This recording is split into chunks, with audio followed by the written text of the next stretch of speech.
Ahí está. Gracias por hacerme acordar de grabar. Eh, ¿Hay alguna pregunta con la que quieran empezar? No, buenísimo. Genial. Entonces, vamos a arrancar. Voy a compartir pantalla. Ahí está. Voy a compartir pantalla y quisiera arrancar entonces donde habíamos largado ayer, que es en un sistemita dinámico súper sencillo, en donde los estados posibles de esta unidad no lineal. Esperen que voy a poner el chat para que si me quieren preguntar algo e interrumpir, puedan hacerlo. Ahí está. Entonces, habíamos visto este primer sistema dinámico en donde X es una variable real que representa el rate de disparo de una neurona, y está descrito en términos de una función sigmoide, es decir, una función que tiene la propiedad de converger cuando el input es muy grande a un 1. Entonces esta función S de X, que es 1 sobre 1 más E a la menos X. Y lo que habíamos visto es que acá tenemos la función sigmoide, es una función que para X tendiendo a infinito tiende a 1 y para X tendiendo a menos infinito tiende a 0. Su inflexión, el valor de la derivada máxima ocurre en el argumento igual a 0. Y lo que veíamos era que si el argumento en vez de ser X es ρ más C por X, dependiendo del valor del ρ, este punto en donde la derivada tiene su máximo valor se corre a la izquierda o a la derecha. Si ρ es positivo, se corre a la izquierda, porque ρ más C por X va a ser 0 cuando X sea un valor negativo, y si ρ es negativo, se va a correr a la derecha. Entonces, si ρ es positivo y esto se corre, este punto que está acá, se corre a la izquierda, entonces la intersección de X con la sigma de ρ más C por X da en un valor cercano a 1, a X igual a 1, y lo que tenemos es el sistema prendido, la neurona disparando. Y por otro lado, si el ρ es un ρ negativo, este punto se corre hacia la derecha y lo que tenemos es que el punto estacionario es básicamente X cercano a 0, la neurona no disparando.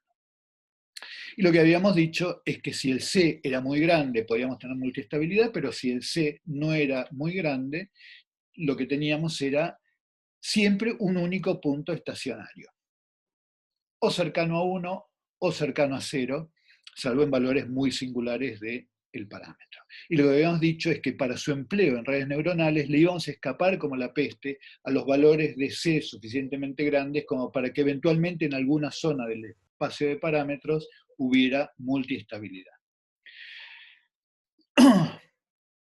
Entonces acá habíamos dibujado un poquito el diagrama de bifurcaciones del sistema. Si este eje corresponde a C y este eje corresponde a ρ, para C suficientemente grande podíamos tener o un único punto fijo, o 3 puntos fijos, o un único punto fijo. Y acá Germán me había preguntado ayer, no sé si Germán estás por acá todavía, o si desertaste. Sí, estoy. Ahí está Germán. Bueno, entonces Germán preguntaba ayer sobre cómo entraba el C por X en las ecuaciones cuando uno dice, bueno, si yo le esquivo al C de manera tal de que yo le esquivo a la zona del espacio de parámetros donde tengo multiestabilidad, típicamente lo que uno dice es que el output en el estado estacionario va a ser una función que satura del input y en la forma funcional de esta función saturadora está implícito el C. Entonces, típicamente esto se anota que el punto estacionario va a ser una función que satura, una función sigmoide que satura del input, que estará dado por todas las entradas que yo tenga multiplicados por sus pesos correspondientes, ¿no? Entonces, cuando un poco lo que comentaba Germán ayer y que preguntaba ayer era, si yo miro los puntos estacionarios de estos, los puntos estacionarios de estos son X igual a sigma de el input más C por X. Pero la parte de autoexcitabilidad de una unidad, generalmente uno no la menciona, solamente escribe que la sigmoide es una función de los inputs y la información sobre el C viene dado por cuán picuda o no es la función sigmoide que utiliza en su construcción de redes. Entonces, típicamente uno hace solamente referencia explícita a los inputs externos. Pero la idea es básicamente que uno tiene una unidad no lineal regida por una ecuación diferencial de primer orden, x punto igual a menos x más un sigma de rho más c por x, y uno va a estar tratando con los valores estacionarios cuando quiera armar estos dispositivos de redes. La primera cosa que habría que tener en cuenta es que lo que a la gente le interesó, lo que a la gente le copó de la posibilidad de utilizar como unidades de procesamiento a funciones no lineales que saturen, es que típicamente lo que está recontrafácil de hacer cuando uno tiene una función de tipo sigmoidea es clasificar. Yo puedo clasificar en forma binaria muy fácilmente si yo tengo una sigmoidea, porque si rápidamente puedo pasar de tener unos a ceros, yo puedo asignar los ceros a una clase, los unos a otra clase, y tengo una clasificación natural. Y la gente que hace data science, cuando tiene que hacer una clasificación de un problema en donde tiene varias características, por ejemplo, acá lo que estamos haciendo es una caracterización de especies en función de única variable, el tamaño, ¿no? Yo acá tengo el tamaño y lo que tengo acá es una función que me va a servir para clasificar y digo, bueno, en función del tamaño, los que son chiquititos serán colibríes, los que son grandotes serán palomas. Pero si yo tengo un conjunto de características y quiero hacer clasificaciones, se puede hacer. Yo puedo hacer clasificaciones en función de varias características, tan complicadas como yo quiero, si empiezo a meter la posibilidad de combinar no linealmente estas características y decir, bueno, mi output va a ser una sigmoidea de un conjunto de características. Yo voy a considerar las características 1 y 2, pero las voy a hacer jugar de forma no lineal, y yo puedo hacer cosas bastante complicadas y separar clases bastante sutiles de esa manera, pero la macana es que enseguida me encuentro con que esa estrategia me lleva a que necesito tener bocha de parámetros. Fíjense que si yo estoy queriendo clasificar una imagen y decir si esto es un chingolo o no es un chingolo, yo puedo decir que cada píxel es una característica y yo puedo tener esta imagen, no me acuerdo esta imagen cuánto tiene, pero supónganse que tiene 5000 píxeles, yo puedo tener 5000 features y capaz que yo puedo enseñarle al sistema a identificar que dada esta combinación de píxeles donde en algún lugar tengo grisecitos y en otro lugar tengo marroncitos, bueno, eso va a corresponder a un chingolo, pero ya si tengo que empezar a combinar en forma cuadrática 5000 features, ya las cosas se me van de escala. Entonces, esta estrategia de utilizar para la clasificación un tipo de sigmoidea y propiedades, combinaciones no lineales de las características, hizo agua muy rápidamente. Ahora bien, la clase de hoy es sobre redes neuronales y en parte va a ser sobre cómo encontrar soluciones pragmáticas a problemas computacionalmente difíciles. Pero antes yo quiero hacerles un tour histórico sobre cómo se fueron pensando estas cosas antes. Es decir, ni bien uno pensó que existían unidades no lineales como las neuronas, que tienen una dinámica eventualmente sencilla, estar prendidas o apagadas de manera no lineal, combinándolas, ¿qué cosas se podían hacer? Y la primera idea no fue hacer redes neuronales como se hacen hoy en día. Déjenme mostrarles distintas alternativas que la gente pensó. Y esto es intelectualmente muy divertido, porque cuando te cuentan el final de una historia y la historia funciona, y funciona bien, parece lo obvio, pero en principio la libertad era absoluta. Entonces las preguntas eran bastante radicales. Y a mí me gusta mucho esta pregunta. ¿Qué podemos hacer imitando neuronas para resolver un problema computacional? Y esta imagen es bastante graciosa, ¿no? Uno puede decir una mosca tiene del orden de 100.000 neuronas. Acá tenemos a dos amigas del Leloir. Ustedes me corregirán si vamos bien con 100.000 neuronas para una mosca, pero yo creo que sí. Pesa más o menos 1 miligramo, consume 1 miliwatt y vuela, navega, encuentra comida y se reproduce. Una computadora te pesa 1 kilo, consume bocha de energía, no vuela, no ve, no se reproduce y consume infinito tiempo de programadores. ¿Qué es lo que está mal con esta comparación? ¿Por qué esta comparación es absurda? Bueno, porque la computadora calcula ineficientemente pero es todo propósito. O sea, a una mosca lo que yo no le puedo hacer es instalar un Excel o un Word. Entonces, con esto en mente, parte de la fantasía que existió al comienzo es tratar de lograr un cerebro que implementara lógica proposicional y que entonces todo lo que nosotros utilizamos como métodos deductivos y nuestra lógica aristotélica, que se traduce en álgebra booleana, sea hecho por unidades computacionales.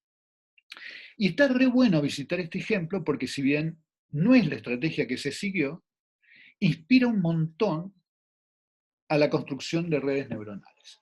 Entonces vamos a tener nuestro sistemita dinámico, como siempre. Vamos a tener que X es la tasa de disparo de una unidad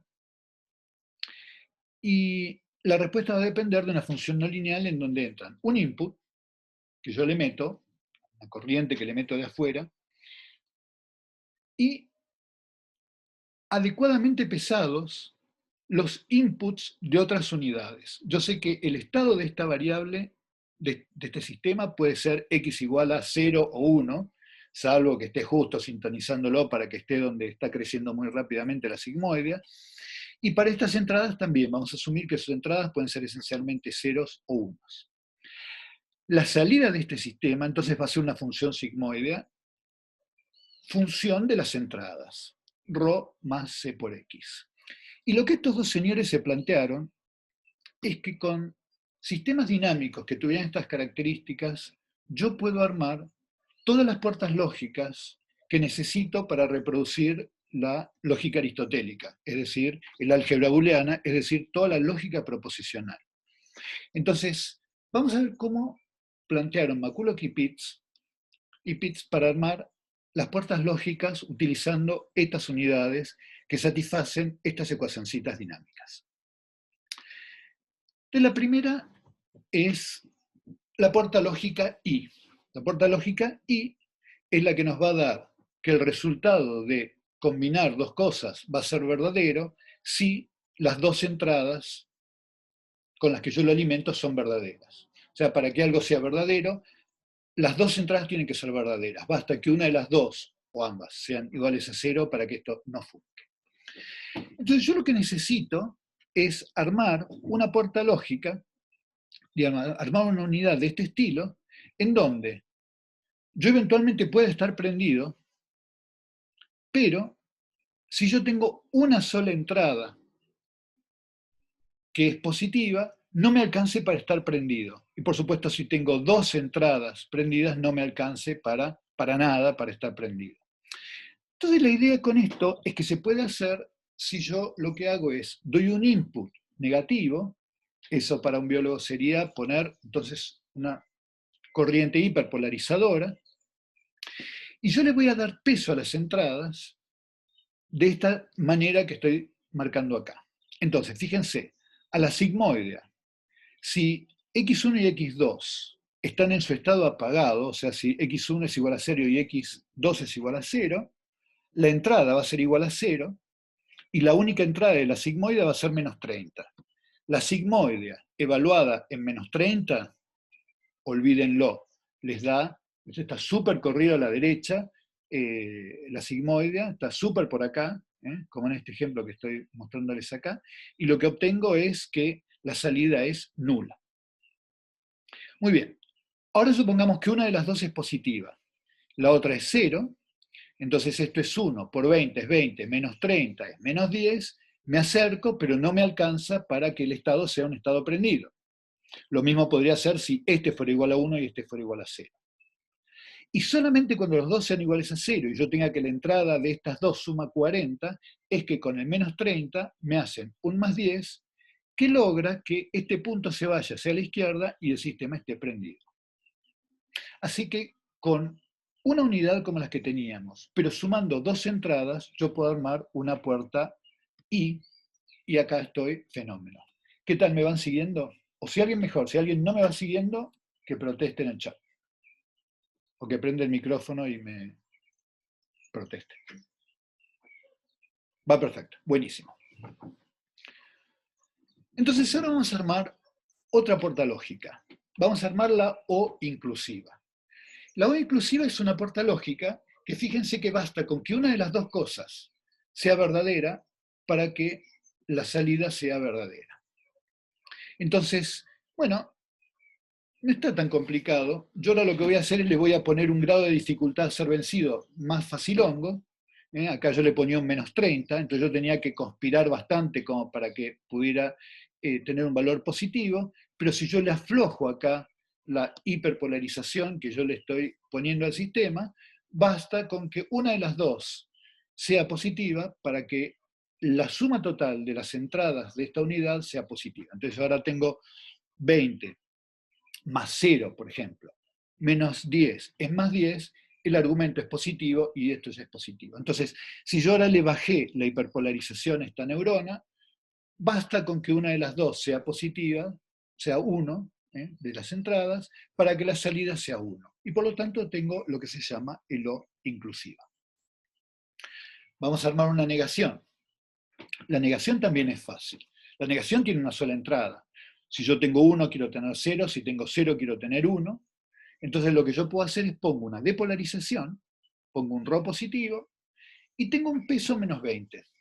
Entonces fíjense que si acá la entrada es 1, lo que le va a llegar a la neurona es un -20, más 10 es -10 y por lo tanto la salida va a ser 0.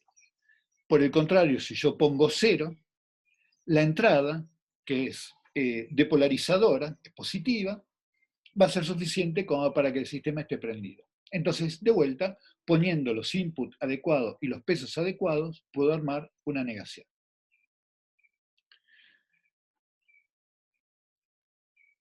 Vamos a hacer una última antes de empezar a combinarlas, que es un no i, no x1 y no x2.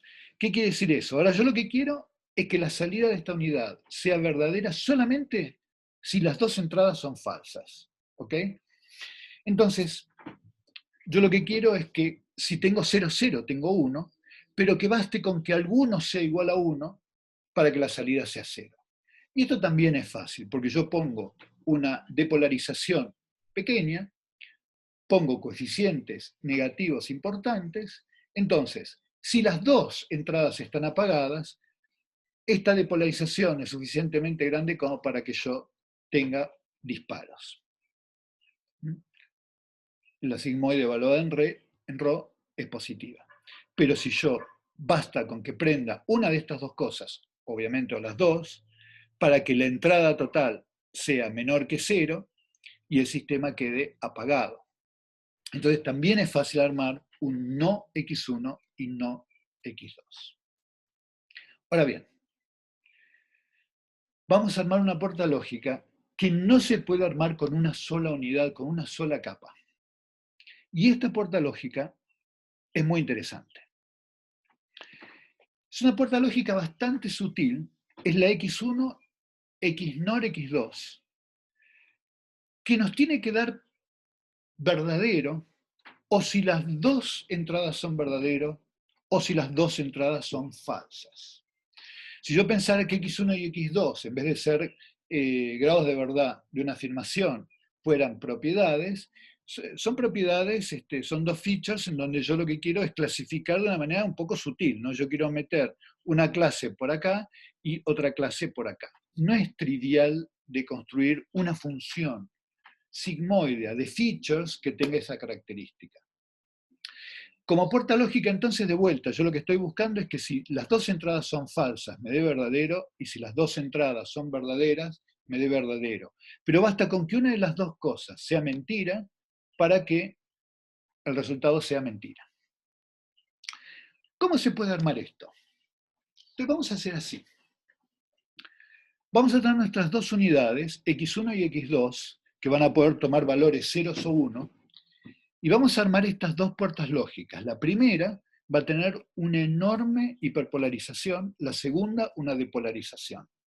Los pesos de esta van a ser positivos y los pesos de estas van a ser negativos. Entonces vamos a ver, fíjense que esta primera la reconocemos, ¿no? Fijémonos acá donde estaba. Era esta que teníamos acá, era nuestra I, nuestra AND. O sea que esta primera que tenemos acá es la AND, esta que tenemos acá. Entonces recuérdense que la AND, que era la que tenía 20, 20 y menos 30, tiene como salidas 0, 0, 0 y 1. Es decir, necesitamos que las dos entradas sean verdaderas para que la salida sea verdadera. Y esta que tenemos acá era la no x1 y no x2. ¿Ok? Acuérdense, si yo acá ponía 0 y 0, vamos a hacer un repasito breve, 0 y 0, lo que tengo es ρ igual a 10 y por lo tanto tengo un 1. Vamos a hacer otro ejemplo más nomás, 1 y 1, si yo pongo 1 y 1 acá, lo que tengo es menos 40 más 10 menos 30, esto me da 0 de cajón. Acá tengo toda la tabla que habíamos visto. Pero ahora vamos a combinar estas dos unidades que van a constituirse en capas intermedias. Vamos a ponerle estos pesos y vamos a ponerle una pequeña hiperpolarización. Entonces, fíjense qué es lo que ocurre acá. Yo ahora lo que voy a tener son dos salidas. ¿Y qué es lo que ocurre si yo tengo, por ejemplo, la salida de esta que está acá igual a 0 y la salida de esta que está acá igual a 1? Si yo tengo la salida de la primera igual a 0 y la salida de la segunda igual a 1, yo lo que voy a obtener es que 20 positivo menos 10 es más 10 positivo y tengo un 1. ¿Qué pasa si estos dos son iguales a 0? Si estos dos son iguales a 0, tengo menos 10 que es 0. Acá tengo otra vez el 0. Y si yo tengo acá un 1 y un 0, lo que voy a obtener es simplemente un 1. Entonces, si yo me fijo a qué combinaciones tengo acá, a qué les corresponde como salidas, de aquí lo que tenemos es que uno vamos a tener o cuando las dos entradas x1 y x2 son iguales a 0, o uno vamos a tener cuando las dos entradas de acá son iguales a 1.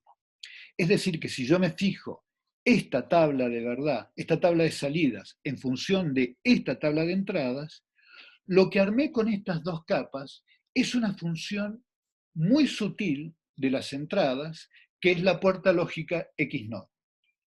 Entonces, no me alcanzaba con poner una sola unidad, tuve que armar capas, y cuando yo armo capas, puedo empezar a tener funciones bastante sutiles de las entradas.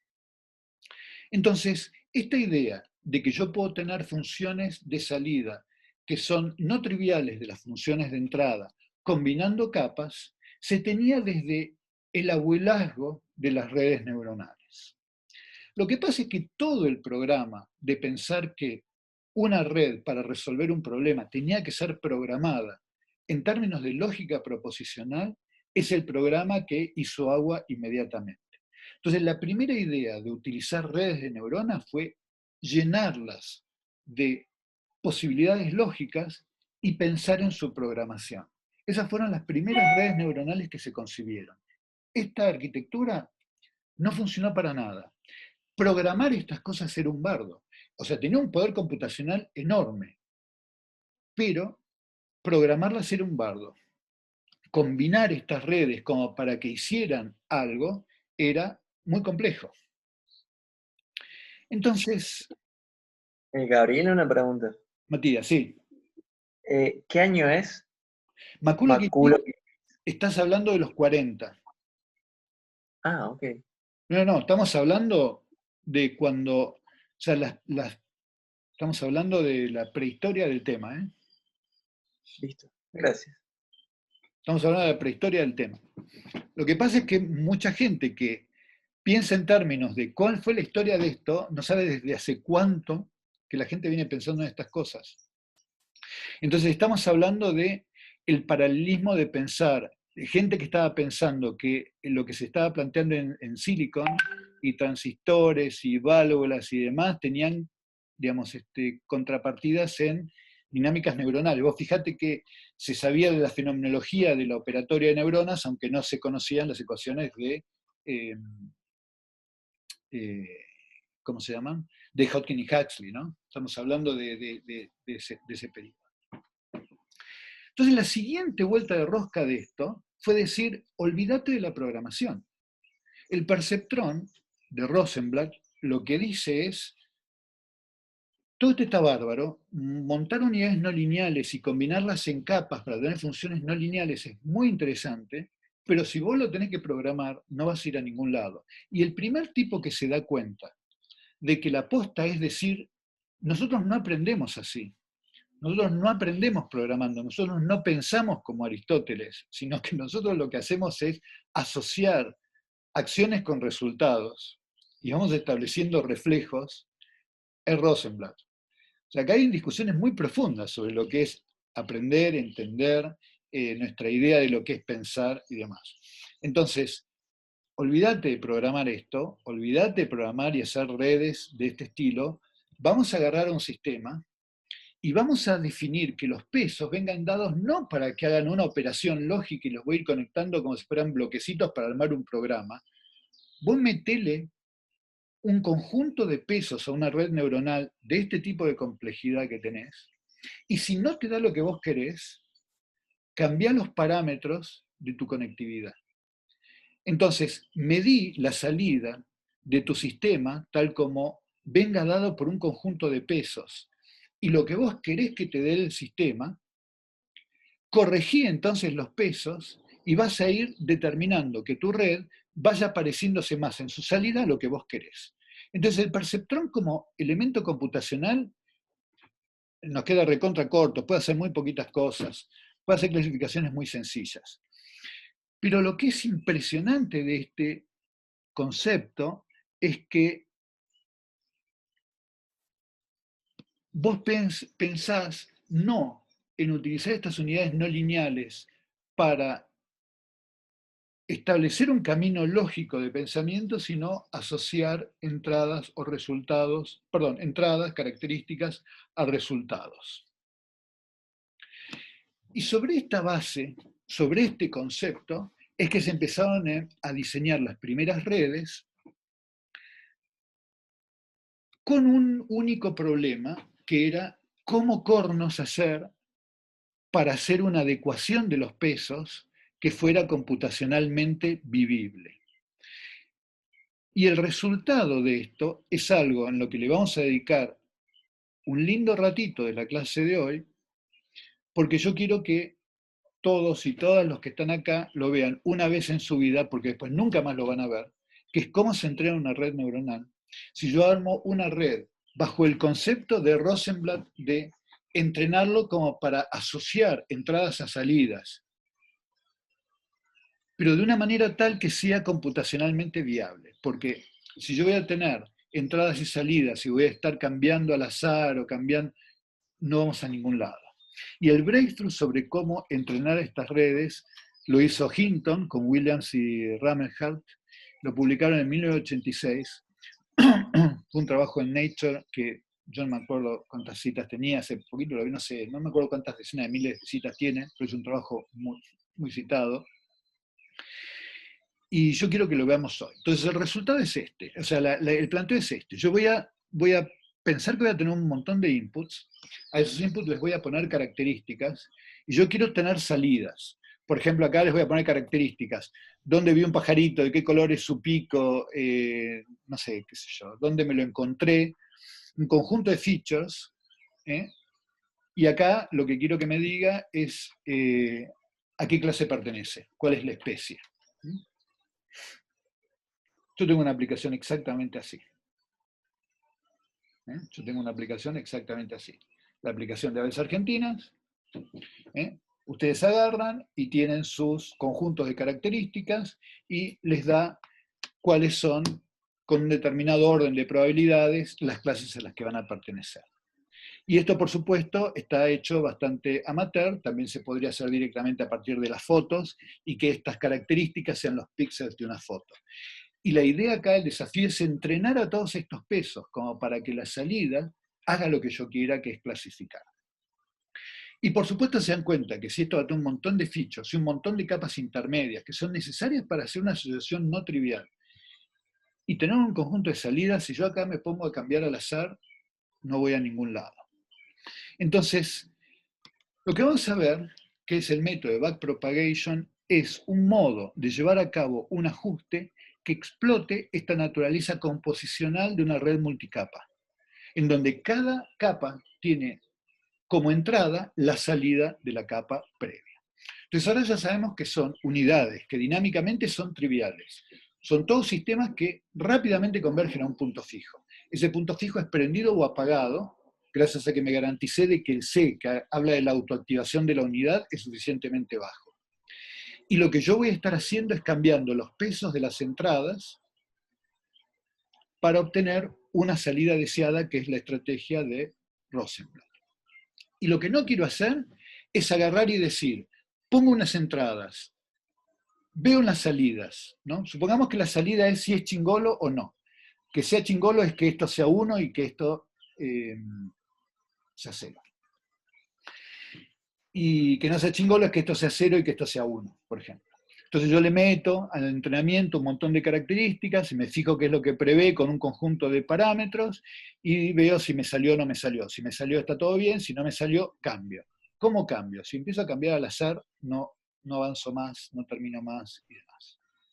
Entonces el método de backpropagation es eso, cómo cambiar los pesos de una red para que, si esto no me dio lo que yo quería, la red se modifique, de tal modo de que siempre se vaya modificando, salvo que le empiece a invocar, en cuyo caso no cambió nada. ¿Se entiende la idea? ¿Vamos bien?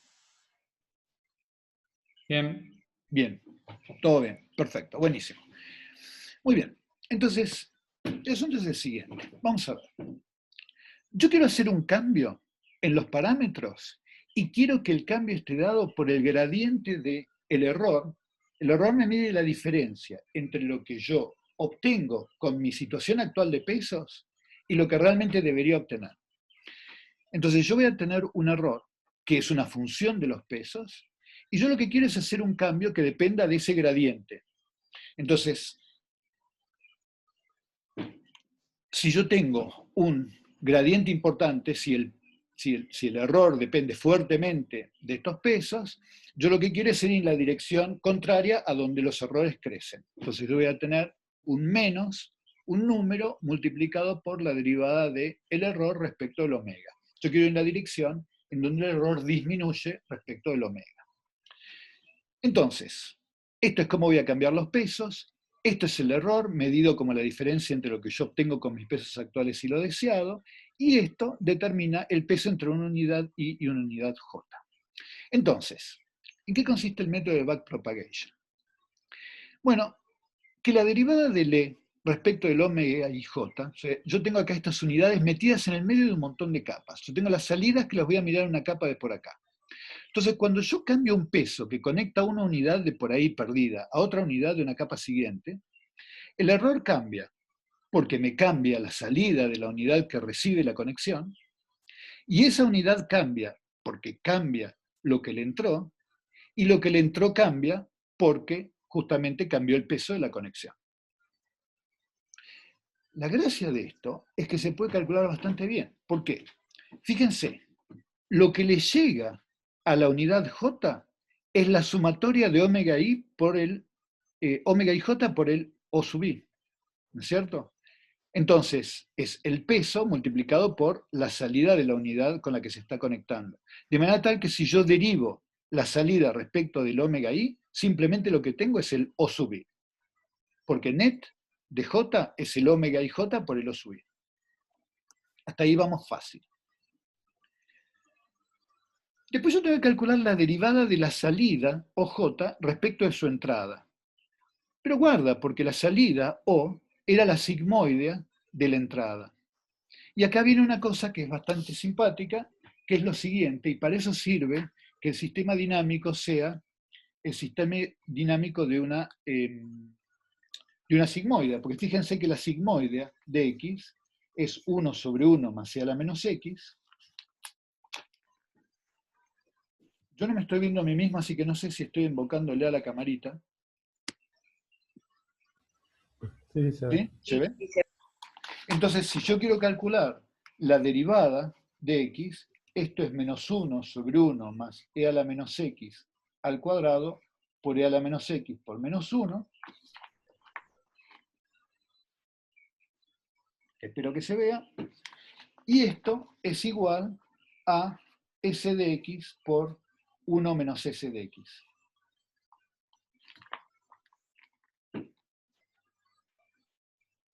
Entonces, esta derivada, porque fíjense que cuando multiplican S por 1 menos S, al hacer 1 menos S les queda el E a la menos X sobre 1 más E a la menos X, por 1 más E a la menos X les queda esto que está acá, E a la menos X sobre 1 más E a la menos X al cuadrado.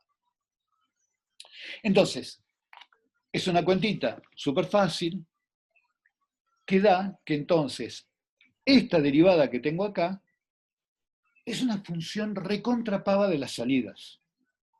Entonces, esta es fácil, esta es O sub I.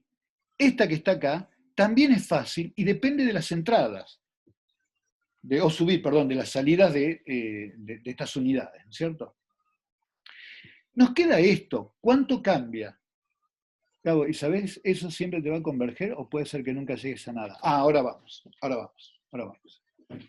Déjame que primero haga las cuentitas, después hablamos de convergencia, Lucio. Entonces, ahora nos queda que la derivada de respecto de O sub j, o sea, cómo cambia el error, o sea, la diferencia entre lo que yo obtengo y lo que debería obtener, por el hecho de que este que está ahí perdido cambió. Y esa viene un poco complicada, porque si la última capa es recontrafácil, porque como el error es la diferencia entre lo que yo deseo obtener y la salida elevado al cuadrado, yo pongo que la diferencia es la diferencia elevada al cuadrado, utilizo una métrica de L2. La derivada del error respecto a O sub j es simplemente la diferencia de los dos, si es la última capa. Si no, ahora vamos a ver qué hacemos. Entonces vamos a ver este ejemplo, supongamos que es la última capa. De vuelta, yo voy a cambiar un peso entre la anteúltima capa y la última capa. El peso omega 6,1, el que va entre la unidad 6 y la unidad 1. Tengo la 1, 2, 3, 4, 5, 6, 7, 8, 9, 10, 11. Entonces yo cambio este peso que tengo acá. Y me fijo cómo cambia el error, o sea, la diferencia entre lo que obtengo con mi red, con mi estado actual de parámetros, y lo que yo quiero obtener. Entonces tengo que hacer la derivada de respecto de lo sub j por la derivada de lo sub j respecto del net, la derivada del net que le está entrando respecto del omega y j. Entonces, como dijimos, la derivada de lo que le llega a esta unidad respecto del omega es simplemente el O, porque lo que le llega acá por esta conexión es omega por O sub 6. O sea que la derivada respecto del omega es el O sub 6. ¿Están todos conmigo?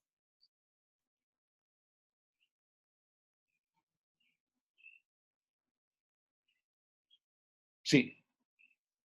Sí, para Yacés, y sí, perfecto.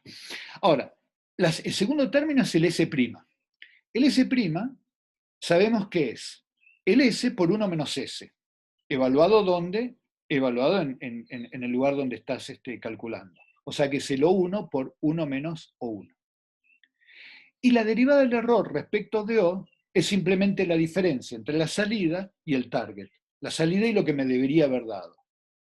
Entonces, el resultado es que en lo que yo tengo que cambiar a los pesos, el gradiente que me está diciendo en qué dirección tengo que cambiar las cosas, es una función que depende de las salidas que yo tengo en un estado dado de la red. O sea, yo tengo la red con mis pesos, calculo cuánto me dan todas mis salidas, y eso me indica en qué camino debería cambiar para que yo tenga un gradiente dado del error. ¿Se dan cuenta? Entonces yo pongo un conjunto de parámetros, el que me dio la vida. Yo con ese conjunto de parámetros pongo entradas y obtengo salidas. Y en las capas intermedias me dan, cada unidad tiene sus salidas, los O desde 1 hasta 11. Y ahora me pregunto, che, me dio horrible esto. ¿En qué dirección me tengo que mover? Bueno, si vos querés cambiar el omega e ir disminuyendo el error, andá en la dirección contraria de lo que te indica este gradiente. Y este gradiente lo calculás simplemente con los valores de las salidas tal como los tenés ahora. O sea que en tu foto de cuán horrible te dio, esté el camino por donde tenés que ir a mejorar. Solo depende de las salidas en el momento en que te dio mal. ¿A vos te dio horrible? Bueno, fíjate todas las salidas de todas las unidades y eso te va a indicar el camino en el que tenés que cambiar las cosas. Tenés que hacer esta cuentita para cada valor de omega. ¿Ok? Muy bien. Eso es en la primera capa. Si yo tengo que calcular la diferencia de pesos, entre la primera capa y la segunda. Si el peso que yo tengo que cambiar está en una capa intermedia, ahora, a ver, este ejemplo, el de la última capa, ¿se entendió? Sí, sí. Buenísimo, genial. Si yo lo que tengo que cambiar es el peso de una capa intermedia, acá se pone un poquito más peleaguda, porque yo quiero calcular, a ver, voy a cambiar este peso. ¿Cómo lo cambio? Bueno, fíjate, la receta es, fíjate cuál es el gradiente, cambiarle el signo y movete un poquito en la dirección contraria a eso. Entonces yo tengo que calcular la derivada del error, que implica evaluar la diferencia entre la capa de salida y lo que supuestamente tendría que ya haber obtenido. ¿Ok?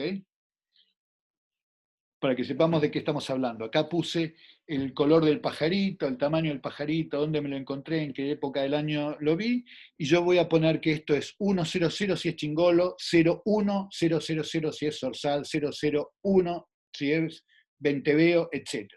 Entonces yo puse un conjunto de características, me lo encontré acá, es chiquitito, tiene un cuello naranja, etc., y me sale que es paloma. Bueno, no, chao, está horrible esto. Entonces yo calculo, me tendría que haber dado chingolo, que yo, 1000, y me dio otra cosa. Entonces yo sé que tengo que cambiar mis parámetros. Voy a decidir cambiar este que está acá. Cuando decido cambiar ese, la fórmula es siempre la misma. La derivada del E respecto de, yo estoy cambiando una cosa que va entre la unidad 8 y la unidad 6.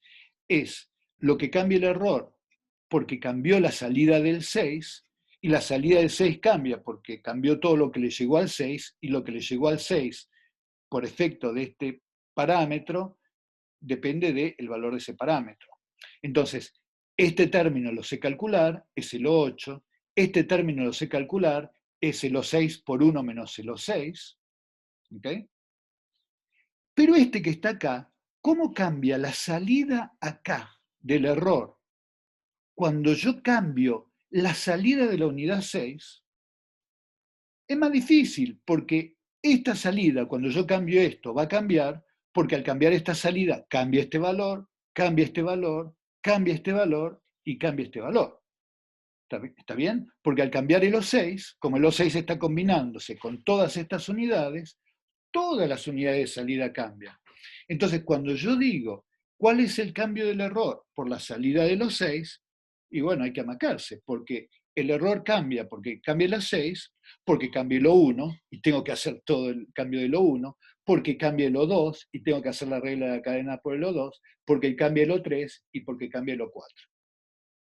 Entonces, mala suerte, hay que calcular todas esas cosas. Pero cada uno de estos términos será fácil, porque la derivada del net 1 respecto de los 6 es simplemente el omega 1 6, la derivada de lo 1 respecto la entrada neta 1 es el O1 por 1 menos O1, y ahora sí, la derivada del E respecto de lo 1, como esta está en la última capa, es la diferencia entre el O1 y el T1, lo que me da la salida de la red en 1 y el target en 1. Y lo mismo para todos los términos. Es una fórmula un poquito engorrosa, pero si uno la mira, es una fórmula que solamente depende de los OEs.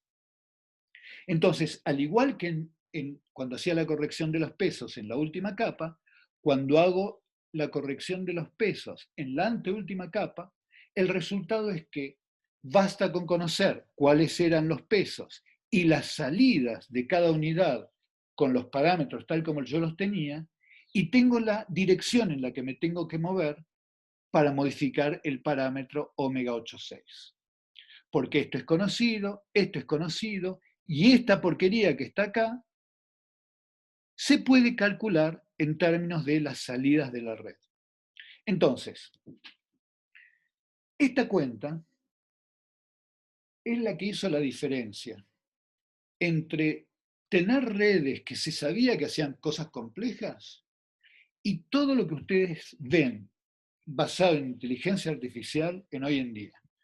Desde los algoritmos de Facebook, los algoritmos de Google, los algoritmos que te permiten, dado una foto, identificar un producto.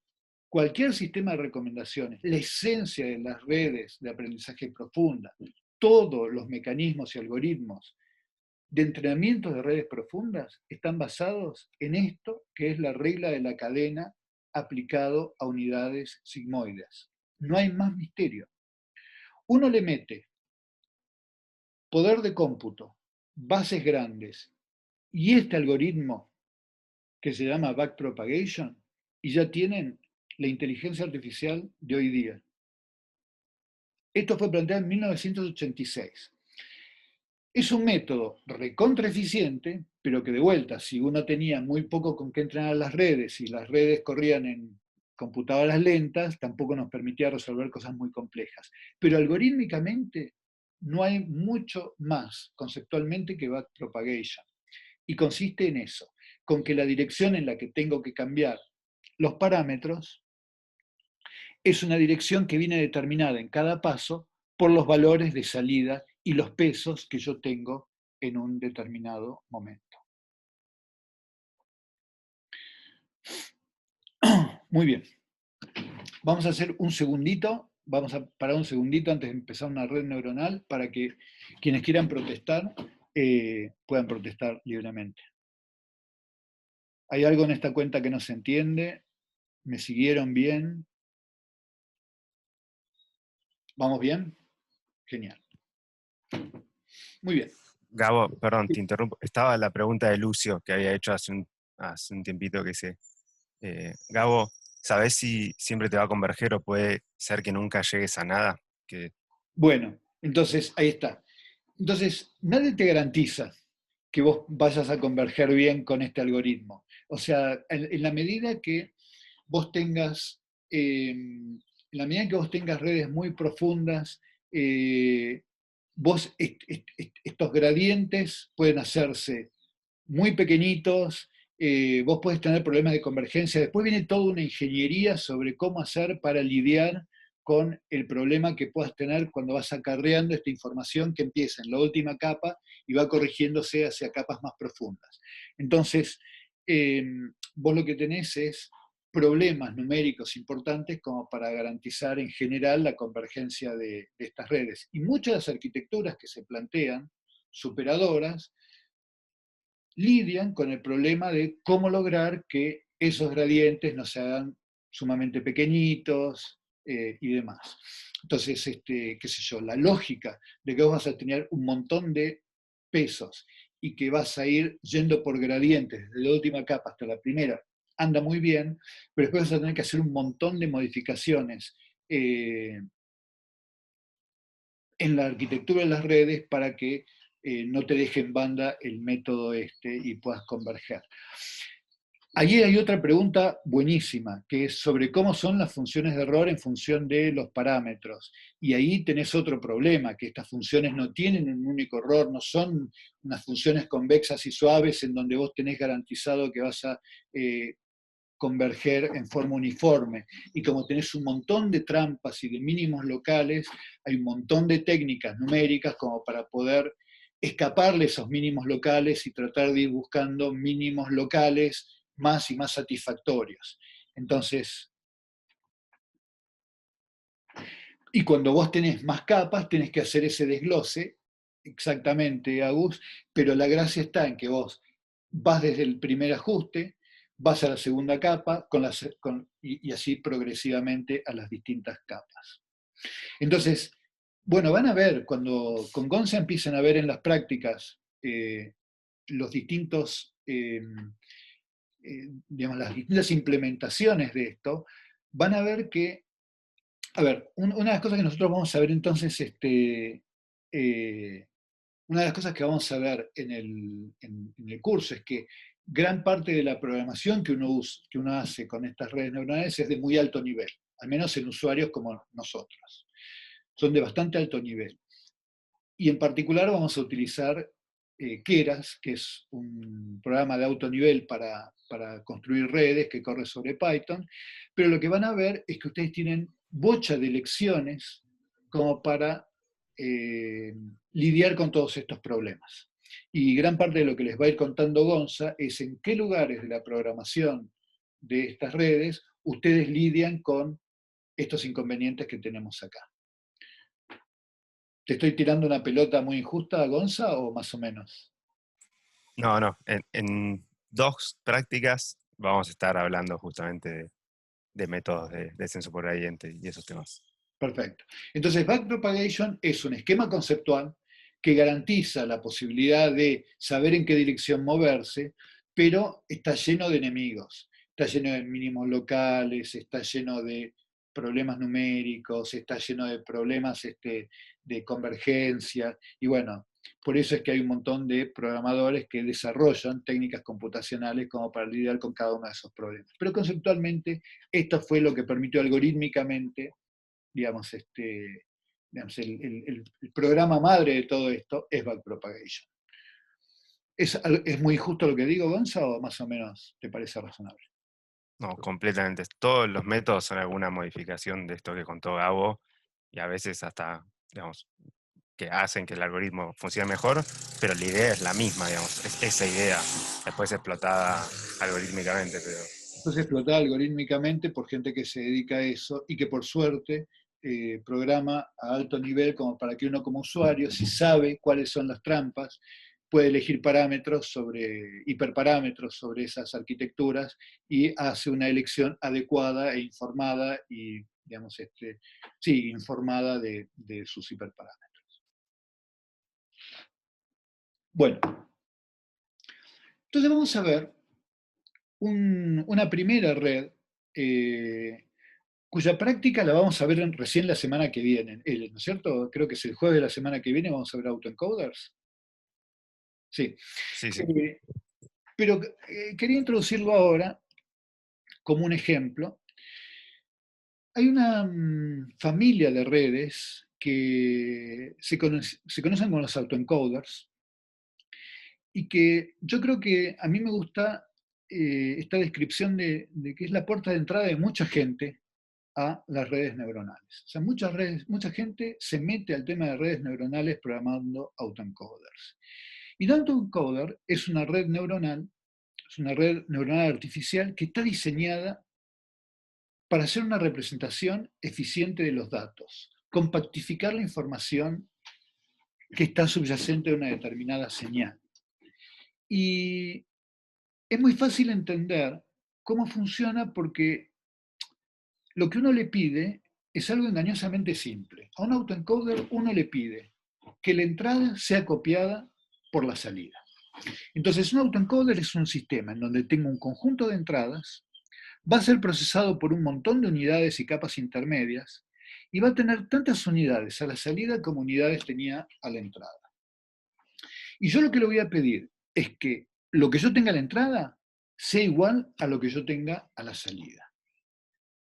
Y ustedes me podrán decir, ¿para qué diablos puede servir una cosa tan estúpida de pedirle a una red que me copie lo que yo ya tengo?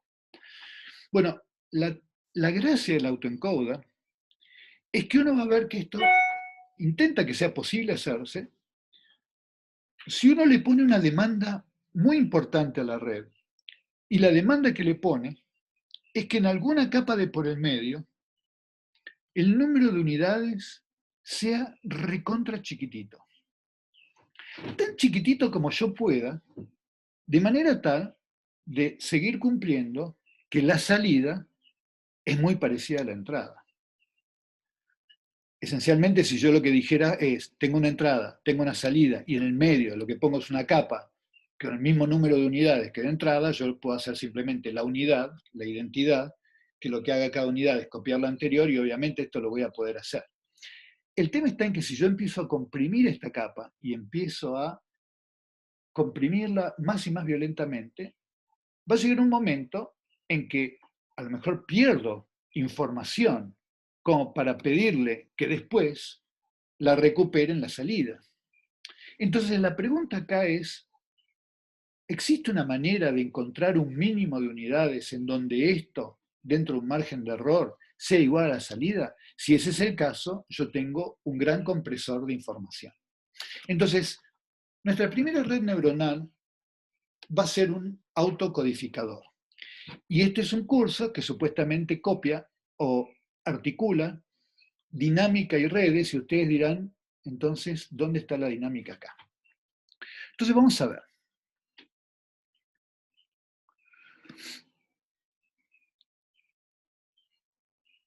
Yo lo que les estoy mostrando en esta figura es un espacio de fases bidimensional. Este espacio de fases es bidimensional. ¿Por qué? Porque, bueno, cada punto tiene un único futuro. Es, por ejemplo, la solución de un oscilador armónico en un espacio de fases donde tengo x y la velocidad, como veíamos en la clase pasada. Yo tengo x, tengo la velocidad, y entonces cada punto tiene un único futuro. El sistema es una partícula sujeta a un resorte, está rebotando. Si yo miro en x, lo que veo es una oscilación. Si lo miro en x y en y, yo lo que tengo es un círculo. Cada punto tiene un único futuro. Ahora, todos ustedes que están haciendo doctorados en ciencias naturales saben que muy pocas veces en la vida les va a pasar que tengan la suerte de medir todas las variables que uno necesita para hacer una descripción de un sistema. Yo podría preguntarles a uno por uno de ustedes en qué trabajan y del problema que miran, qué variables miden, y seguro que van a medir algún conjunto muy pequeñito de las variables que intervienen en la determinación de un problema.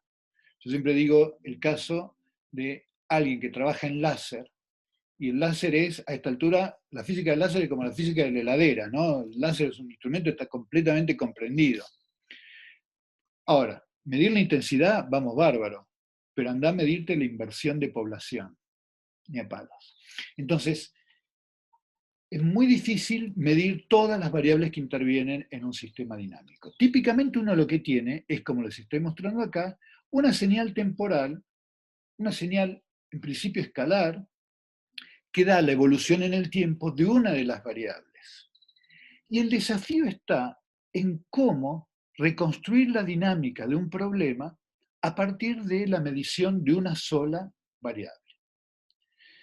Bueno, nosotros vamos a ver una clase dedicada a problemas de embedding, pero por ahora déjenme adelantarles que existe una técnica que consiste en tomar segmentos de estas señales, tomar un subconjunto de valores, y es posible generar con ese subconjunto de valores de una única variable un comportamiento, un flujo que tenga la misma topología que el sistema original. Esto lo demostró un matemático hace 40 años llamado Floris Takens, un matemático holandés trabajando en Inglaterra, y es un teorema que dice que si yo tengo un sistema de dimensión D, en 2D más 1 dimensiones, ahora te contesto Melina, gran pregunta, Melina, es posible tener una representación 1 a 1 del problema. Entonces, acá Melina está familiarizada con una técnica que es la de componentes principales, que permite encontrar un número de modos y un número de variables que tienen información pertinente de un sistema. Y le vamos a dedicar una clase a responderte exactamente esa pregunta. Es muy parecido esto que estamos haciendo a proyectar en un subconjunto de variables en componentes principales. Tenemos un capítulo dedicado a Singular Value Decomposition que va sobre eso, tal cual. Pero intuiste exactamente la idea. Es una manera de, a partir de los datos, encontrar una representación donde tengas un montón de variables susceptibles de ser descritas por un sistema dinámico. Muy bien. Entonces, esta es una manera, y la que propone Melina, de hacer un análisis por componentes principales y truncar, es otra. Pero son herramientas que nos permiten, a partir de una medición parcial, reconstruir una dinámica, es decir, un ambiente en el cual cada punto tenga un único futuro. ¿Qué pasa si yo analizo esto como un autoencoder? En términos del autoencoder.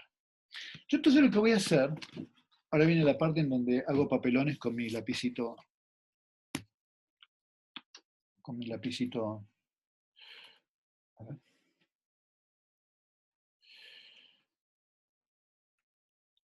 Con esto que está acá. Entonces yo lo que voy a hacer es plantear un autoencoder y voy a agarrar un fragmento de la señal y le voy a pedir que elija coeficientes de conexión entre las unidades como para que la salida sea muy parecida a la entrada.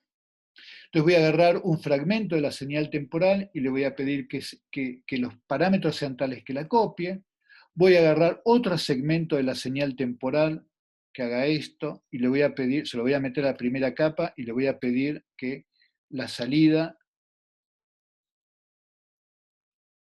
la copie y así sucesivamente. Voy a agarrar toda la señal temporal experimental, voy a agarrar otro fragmento en donde la señal haga esto y le voy a pedir que los parámetros del sistema sean tal que la salida la copie.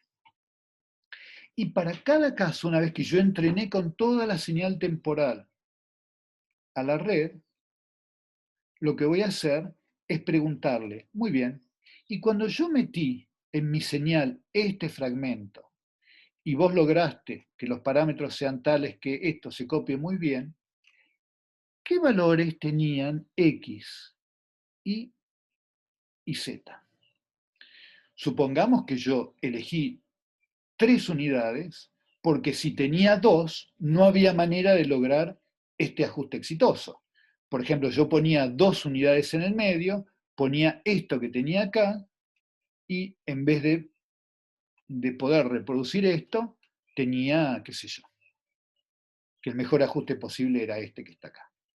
Entonces, ahora cuando yo pongo 3, ya es posible reproducir cualquier característica que yo meta acá. No sé si ustedes están tan impresionados como yo de que el lapicito está haciendo más o menos lo que yo quiero. Yo estoy feliz, estoy haciendo muchos casos porque no lo puedo creer. Es la primera vez que me pasa. Entonces ahora la pregunta es, ahora yo tengo un fragmento entero de la señal temporal constituido por un montón de puntos y me pregunto por cómo codificó las cosas esta capita que tengo en el medio del autoencoder. Y esa pregunta es una pregunta que nos estuvimos haciendo con Gonza, de hecho. Y lo que hicimos fue lo siguiente. Agarramos... Gabo, Sí, ¿te puedo hacer una pregunta antes de lo anterior? obvio, Germán. Sí. Ahí, en cada pasada, ustedes le meten toda una serie temporal, o sea, muchos... Fragmentos de la señal temporal, fragmentos. Sí. Ok, pero sería de una variable de estado, pero a muchos tiempos.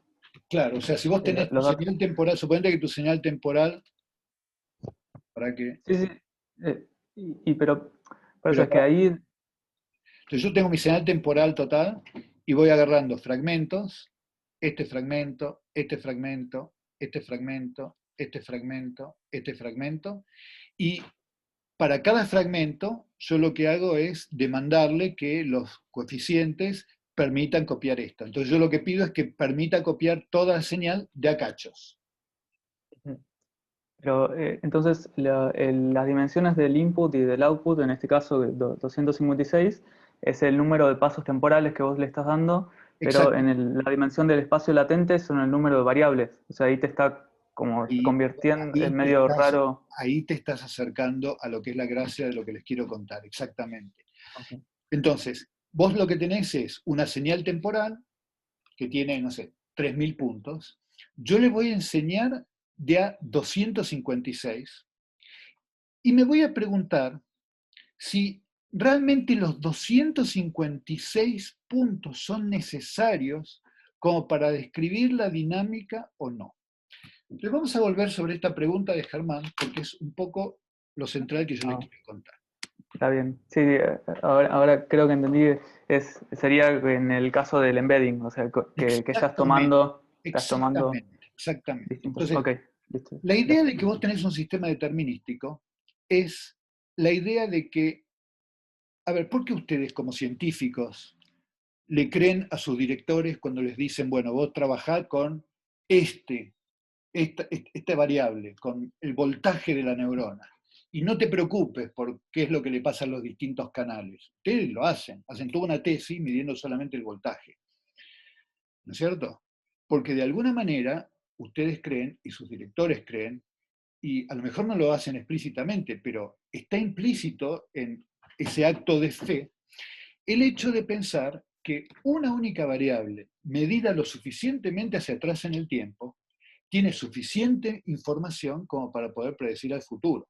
Es decir, es una variable que es informativa. Puede ser que no sea informativa si miden dos puntitos consecutivos a 44,10 K de sampleo y miden el voltaje en dos puntitos, a lo mejor no les dice nada, pero si ustedes miden durante 100 milisegundos estos potenciales de acción, están aprendiendo algo sobre el problema. Entonces, está implícito que cuando ustedes miden una sola variable, es porque si ustedes miden suficientemente hacia atrás en el tiempo una cantidad finita, ustedes tienen suficientemente información como para poder predecir el siguiente estado. Esto es lo que ocurre cuando están descritos por un sistema dinámico. Si por el contrario están descritos por ecuaciones diferenciales con delay, ustedes tienen que ir infinitamente hacia atrás en el tiempo para poder entender un problema. Pero si están descritos por un sistema dinámico, como las ecuaciones Hatkin-Huxley, como las ecuaciones de Newton, como las ecuaciones de Maxwell-Bloch, entonces basta una cantidad finita de información como para que después ustedes, si miden estos puntos en azul, puedan predecir el siguiente segmento, que es el segmento naranja. Ahora, que esté esa información en un segmento no quiere decir que esa sea la mínima o la óptima cantidad de información que ustedes tengan que medir como para poder tener una descripción determinística. Y cuando uno habla de un embedding, o como lo que yo estoy tratando de hacer con una red neuronal, es hacer otra pregunta. Es, ¿cuál es la mínima cantidad de información que yo necesito para hacer una descripción dinámica? Entonces, el teorema de Takens que vamos a ver en el curso es una manera. Ustedes toman de este segmento, por ejemplo, del segmento naranja que tengo acá, un subconjunto de valores y esos tomados como coordenadas hacen una descripción de la dinámica.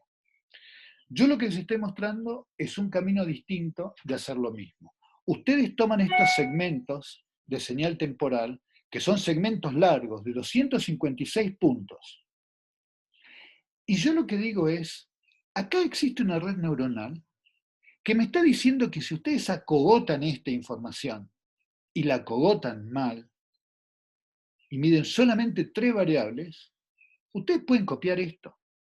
Entonces hay algo profundo del sistema que se capturó en estas 3 unidades porque cada vez que ustedes metieron un pedazo de la señal temporal, pudieron reproducir el mismo pedazo. Es decir, que hay algo fundamental de la información mínima necesaria para poder reproducir al sistema que está siendo capturado por este subconjunto de variables. Como una especie de teorema de Takens pero inverso. Exactamente. Es exactamente eso. Entonces, lo que hicimos acá fue agarrar un sistemita dinámico descrito por 3 variables. Entonces, hasta ahora nosotros vimos sistemitas dinámicos descritos por una variable. Pero, en algún momento, que creo que es pasado mañana, vamos a ver que si uno toma sistemas dinámicos con varias variables, aún siendo determinísticos, pueden tener comportamientos bastante complejos. Y este sistema que les estoy mostrando acá es uno de esos casos. Se llaman las ecuaciones de Rosler. Las hizo un alemán llamado Otto Rosler, que todavía anda vivo por ahí y bastante activo. Y es un conjunto de 3 ecuaciones diferenciales que son engañosamente simples. una pequeña no linealidad ahí, aquí y allá. Son las variables x y z, descritas por, es un sistema dinámico que tiene una única no linealidad cuadrática, de hecho. Y ustedes integran este sistema y lo que tienen es este comportamiento extraordinariamente complejo. Ya lo vamos a ver en el curso, se llama caótico. ¿Por qué? Porque ustedes cambian un poquitín las condiciones iniciales y las salidas difieren bastante. Muy bien. Nosotros lo que hicimos acá es agarrar y entrenar a esta red neuronal con segmentos. A ver qué dice Lucía.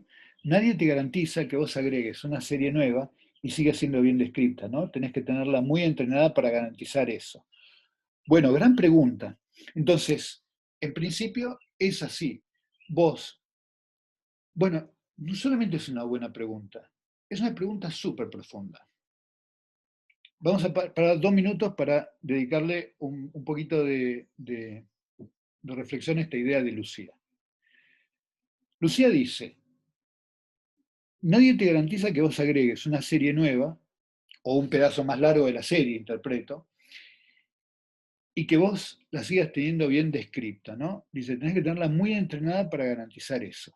Bueno, en esta pregunta, yo creo que amerita volver hacia este momento de la clase, porque yo creo que es una pregunta muy profunda. Perdón, ¿eh?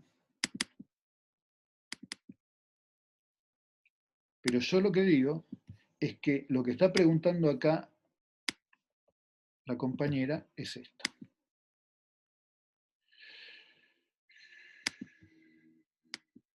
Y yo quiero que esto sí sea una cosa que la entiendan súper bien. Esto que dice la compañera es una limitación recontra profunda de toda, no solamente inteligencia artificial, sino data driven science. Vos podés entrenar una señal temporal compleja o no tan compleja. Y lo que vas a obtener es, sí, una posibilidad de predicción, pero nada te garantiza que vos puedas irte en el tiempo o en los parámetros de aquel rango donde vos entrenaste tu red y que tengas garantías de que aprendiste algo profundo sobre tu sistema. O sea, guarda con los abusos de predicción que vengan de cualquier tema que sea data-driven. No hay otra manera de escapar del conjunto sobre el que vos entrenaste con confianza que habiéndole invocado a mecanismos y haciendo dinámica y cambiando los parámetros de un mecanismo que vos entendiste. Entonces, yo no sé si era exactamente lo que vos querías preguntar, pero posta, por más que vos estés entrenando tu sistema un montón, vos nunca vas a tener garantías de que, en principio, por más entrenada que tengas a la red, no te vayas a encontrar con que de repente empieces a explorar una zona del espacio de fases donde el sistema ya se te quede completamente en banda. De todas maneras, en un atractor extraño, vos podés tomar un montón de segmentos y haber recorrido una zona acotada del espacio de fases y tener una razonable confianza de que el sistema te va a funcionar. Pero yo creo que la pregunta es bastante profunda. Nunca tenés garantías con esto. Nunca. O sea, eso es así. Bueno. Bueno, gracias. Sí, mi duda era esa, como de golpe dije, entonces vos podés decir, mi sistema se explica con 3 variables. No, mi millón de cosas que probé se explican con 3 variables. No sé si 1.000.001 capaz me obligaría a poner una cuarta neurona. Exactamente, exactamente, tal cual. Y después Nicolás también te contesta, dice, creo que ni siquiera si está muy entrenada, supongo que si te vas a algo que está fuera de tu training set, nada te lo puede garantizar. Exactamente. Y eso es un tema que hay que tener súper presente cuando uno se mete a hacer estas cosas de inteligencia artificial. ¿Puedo hacer una pregunta, Gabriel, ya que estamos con esto? Sí, la cantidad de elementos que vos metés en cada capa es algo que elegís vos antes de empezar a entrenar la red, y después que te fijás y si no funciona, le agregás más elementos a las capas. Bueno, vamos a ver en la clase que viene. Entonces la respuesta es sí. La respuesta es sí. Esto es un proceso en general de búsqueda. pero existen estrategias de cómo hacer esa búsqueda. Y hay motivaciones interesantes y racionales como para pensar que siempre uno tiene que empezar con las redes suficientemente pequeñas e ir agrandándolas y nunca ir en la dirección contraria. Entonces, desde ese punto de vista, mañana cuando veamos el programa completo de inteligencia artificial vamos a hablar un poquito sobre eso, pero hay un tema en donde una búsqueda de estos hiperparámetros es algo de lo que no vas a escapar. En este problema particular sí hay un tema concreto que me parece que es recontra interesante, que es que sobre la dimensionalidad del espacio latente, sí hay un momento en donde hay un cambio cualitativo, que es el momento en donde vos pasás de acogotar al sistema tanto que el sistema no puede reproducir las entradas, a que le des una dimensionalidad suficientemente grande como para que lo empiece a hacer bien. Y lo que vas a notar es que si vos haces eso y vos te medís, cuantificás el error en función de la dimensionalidad del espacio latente, te vas a encontrar con que si vos tenés un espacio latente de dimensión 1, te da horrible, dimensión 2 te da horrible, dimensión 3 tenés una mejora cualitativa, y después cuando vas agregando dimensiones 4, 5, 6, llega un momento en donde prácticamente vos no percibís que tengas una gran ganancia. Donde tenés ese cambio cualitativo es que le invocaste a la dimensión en donde la descripción es 1 a 1, o sea que lo que le invocaste es a la dimensión del espacio de fases. Entonces, tu pregunta tiene dos aspectos, uno sobre en general en redes, cómo hacer para encontrar el número, que ahí hay un montón de zaraza y técnicas y demás, pero en este problema del autoencoder hay un momento en donde hay algo que es crítico, que es el momento en donde vos le invocás a la dimensión del espacio de fases, y es donde vos ya tenés un cambio cualitativo, a partir del cual ya prácticamente no mejorás mucho más. Buenísimo. Entonces, lo que les quería mostrar con esto, ay, para que estoy. Este es el criterio de compresión y obtención de variables que describen tu sistema. Sirve para sistemas que no tengan un sentido temporal o capaz no estén correlacionados. Este ejemplo tiene una topología bien marcada. Esa es una gran pregunta. A ver, vamos a ver la otra. Y si uno en 3 falla, ¿cómo sabes que es porque 2 no alcanza o porque había que poner más capas intermedias? Esa es otra linda pregunta. Bueno, porque si vos probás con otras capas intermedias y tenés 2, y 2 no era una dimensión de tu espacio de fases, no mejorás absolutamente en nada. Y la de Lucio es este criterio de compresión y de obtención de variables que describen tu sistema, sirve para obtener un sistema temporal. Bueno, entonces, en el caso que estamos analizando es uno en que tenemos una información temporal, y lo que nos estamos preguntando es si estamos acogotando el sistema demasiado como para que no podamos tener una representación 1 a 1. Pero la idea de tener un autoencoder y comprimir mucho la información se utiliza no solamente en problemas de dinámica, también se puede utilizar para comprimir una imagen o para comprimir un conjunto de features arbitrarios. Ahora, en dinámica, vos, Lucio, mencionaste la palabra clave. La clave es topología. Yo lo que les estoy mostrando acá son las variables del sistema original, un conjunto de órbitas periódicas, y estas órbitas periódicas, bueno, para quienes han visto dinámica, en los sistemas caóticos tienen una organización muy particular. Lo que les estoy mostrando acá es el espacio latente. Y si uno lo mira, es algo bastante deformado respecto del original. Pero si uno mira fragmentos que aproximan a órbitas periódicas, como decía Lucio, y para quienes no cursaron dinámica, es una cosa un poquito técnica, reproducen la misma topología.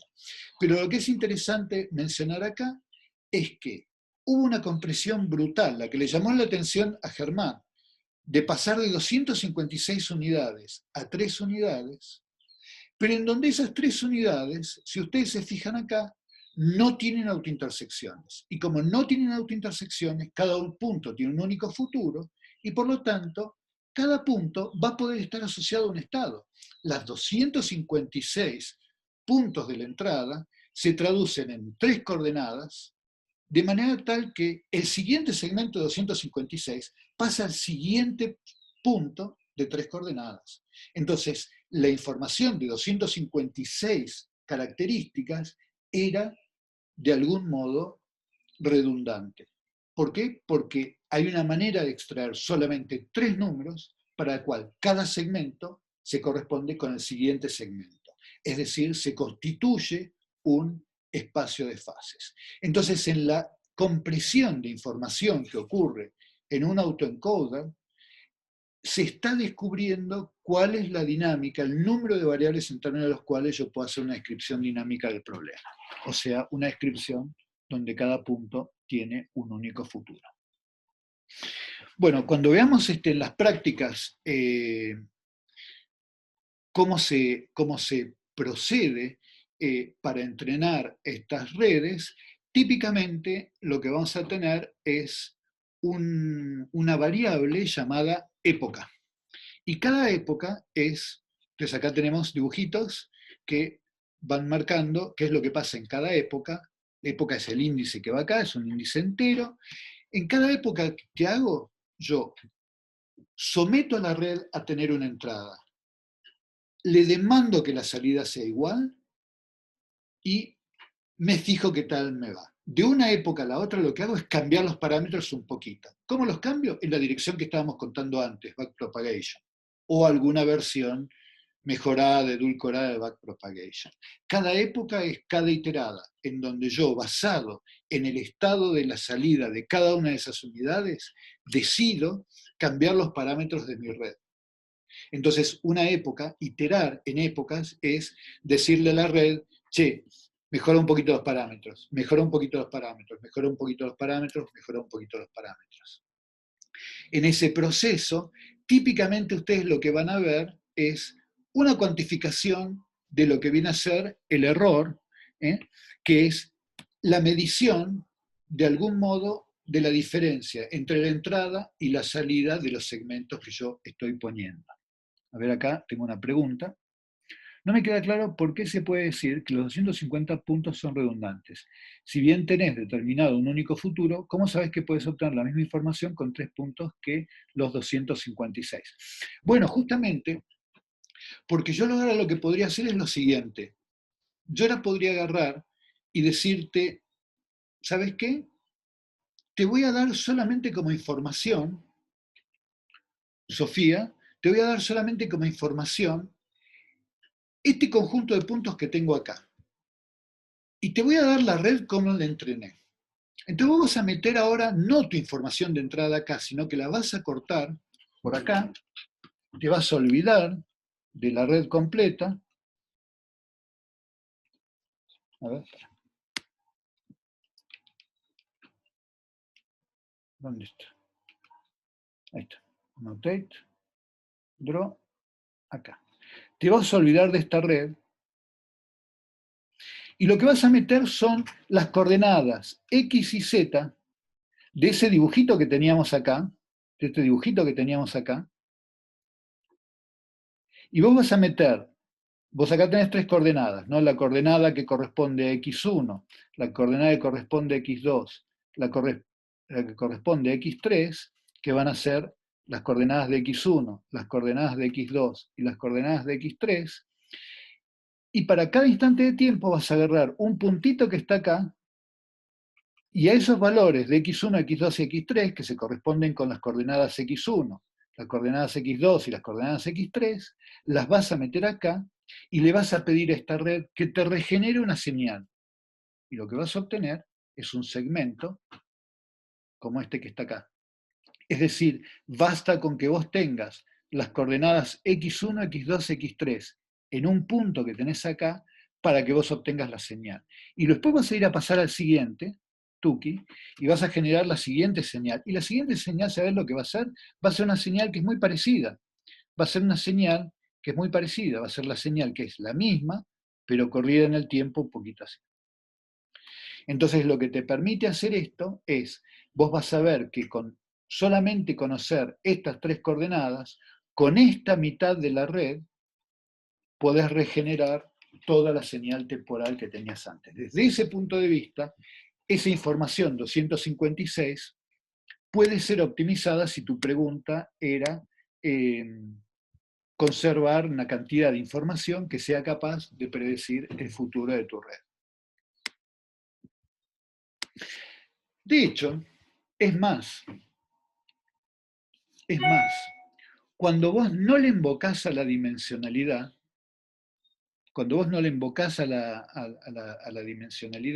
lo que te vas a encontrar es con que en ese espacio de fases hay zonas, en el espacio X y Z, que parece que tienen dos futuros distintos.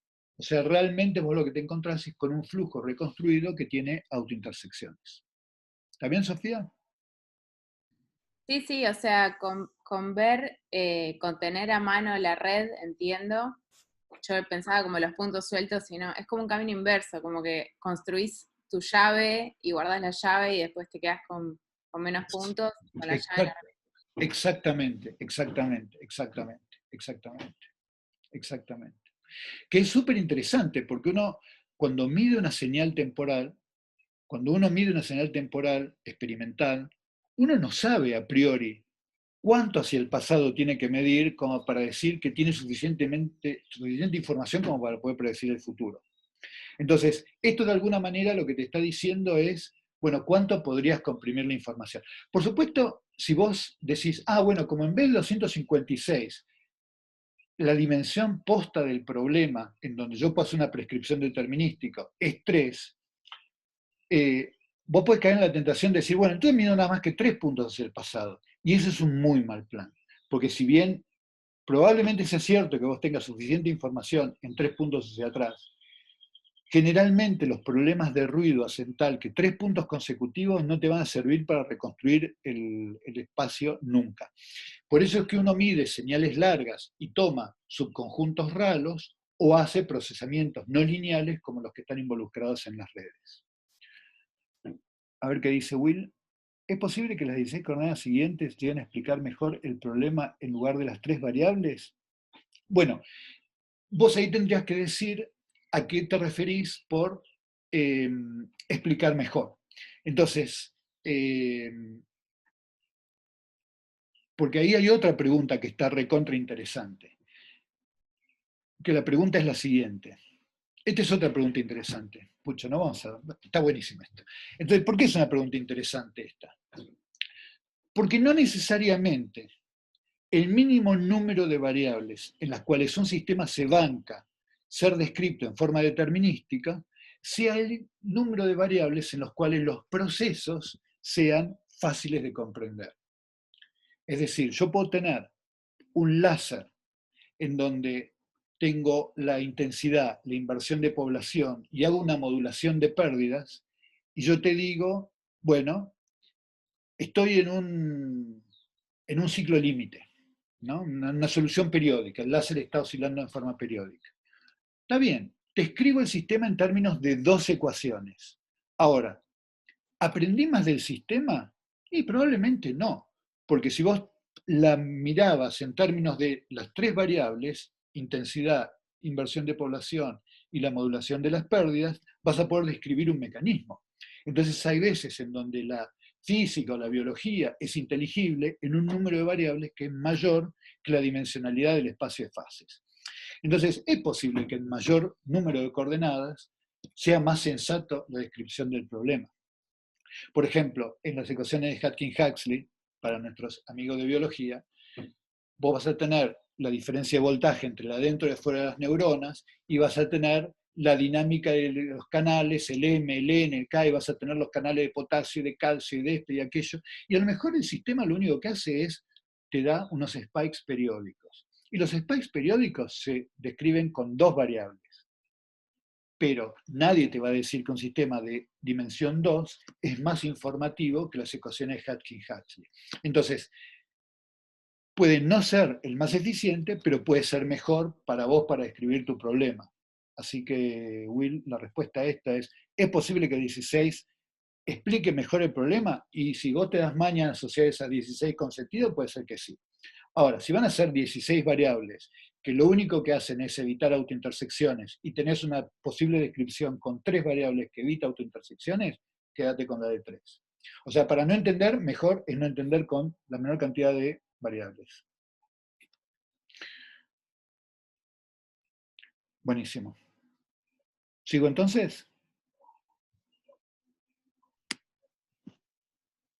Tengo ¿Sí? una pregunta, Gabo. ¿Sí? O sea, no entiendo bien, si le das al autoencoder, a Sí. otra de las coordenadas de Rosler, ¿funciona igual? ¿O esto es No, está buena la pregunta. Esto vos podrías haberlo hecho con cualquiera de las coordenadas del Rosler y te hubiera dado lo mismo. O sea, no hay nada específico en una de estas coordenadas. Vos podrías haber tomado otra. De todas maneras, déjame que elabore sobre tu pregunta un poquito, porque está buena también la pregunta. A ver, funciona porque en este caso todas las variables están mezcladas. Porque vos podrías tener el siguiente problema. Suponete que vos tenés un láser, ¿no? De vuelta, tengo mi láser y lo esfuerzo periódicamente. Mi espacio de fases es 3. Tengo la intensidad, la inversión de población y el forzante periódico. ¿No es cierto? Entonces yo tengo 3 variables, tengo un espacio de fases de dimensión 3. Si yo hago las cosas con la intensidad, voy a poder... Entonces yo puedo encontrar parámetros en donde esto se comporta de forma caótica, como si fuera un Rosler. Agarro la intensidad y hago esto, y me va a ir bien. Agarro la inversión de población, si la pudiera medir, que no la vas a poder medir, y también te va a dar bien. Ahora, si vos lo que agarrás es una función que es el coseno de omega t, que es una función periódica, no vas a poder reproducir nunca más nada más interesante que una oscilación. Entonces, en un sistema dinámico, no es verdad que cualquier variable te permite reproducir la topología de todo el sistema. Depende de cómo están acopladas tus variables.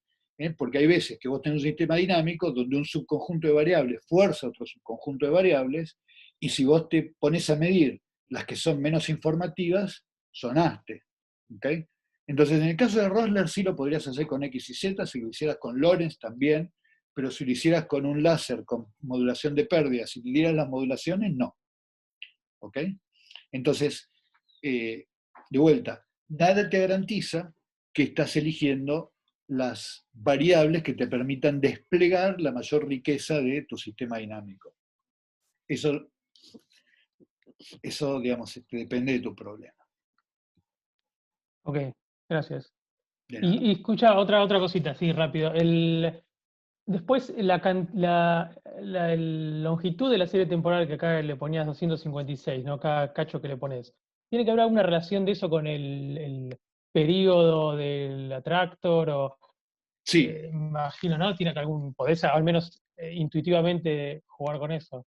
Sí, tal cual. Vos no, sí, ese es un tema que todavía no lo vamos a mirar, pero vos lo que tenés que tener es una fracción suficientemente grande como para que tengas una fracción del tiempo mínimo característico del problema, como para que, digamos, esto funque bien. Tal cual, tal cual. Sí, es una fracción del orden del periodo característico. Si vos tenés que dar casi una vuelta sobre esto, vos tenés que tomar un segmento comparable a eso, dado tu sampling rate. Sí. Pero por ahora es más detallado de lo que quiero contar ahora. ¿Está bien? Sí, gracias. De nada. Bueno, buenísimo. Entonces, lo que les estaba diciendo es lo siguiente. Tenemos una manera de comprimir información y esa manera de comprimir información está íntimamente vinculada con la dinámica del problema. Cuando ustedes piden algo tan inocente como que una señal temporal sea reproducida por una red neuronal en donde ustedes están comprimiendo información, el tamaño, el número de unidades que ustedes pueden utilizar y cuánto pueden comprimir al sistema está constreñido por el problema de la dimensionalidad del espacio de fases. Entonces, no me acuerdo tu nombre, que me estabas haciendo esta pregunta sobre con qué unidades